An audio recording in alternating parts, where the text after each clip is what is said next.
ಇಂಥ ಪ್ರಯೋಜಕನ ನಂಬೋದು ನೀನು? ನಡು ನೀರಿನಲ್ಲಿ ಕೈ ಬಿಡುವಂತ ಜನ ಇವರೆಲ್ಲ. ನಿನಗೆಲ್ಲ ಗ್ರಹಚಾರ ಕಾದಿದೆ ಅಂತ ಕಾಣುತ್ತೆ.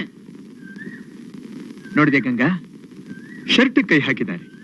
ಮೂರ್ತಿ, ತೆಗಿರಿ ಕೈನ, ತೆಗಿರಿ ಕೈ. ಆಲ್ ರೈಟ್, ನಿಮ್ ಮಕ್ಕ ನೋಡ್ಕೊಂಡು ಅವನು ಸುಮ್ಮನೆ ಬಿಟ್ಟಿದ್ದೀನಿ. ನಾನು ಅಷ್ಟೇ, ನನ್ನ ಗಂಗನ ಮುಖ ನೋಡಿ ನಿಮ್ಮನ್ನ ಸುಮ್ಮನೆ ಬಿಟ್ಟಿದ್ದೀನಿ. ಇಲ್ಲ ಅಂದಿದ್ರೆ ಇಷ್ಟೊತ್ತಿಗಾಗಲೇ ನೀರಿನಲ್ಲಿ ಮೀನು ಮೊಸಳೆಗಳ ಜೊತೆ ಈಜಾಡ್ಬೇಕಾಗ್ತಿತ್ತು ನೀವು. Shut up, come on Geetha.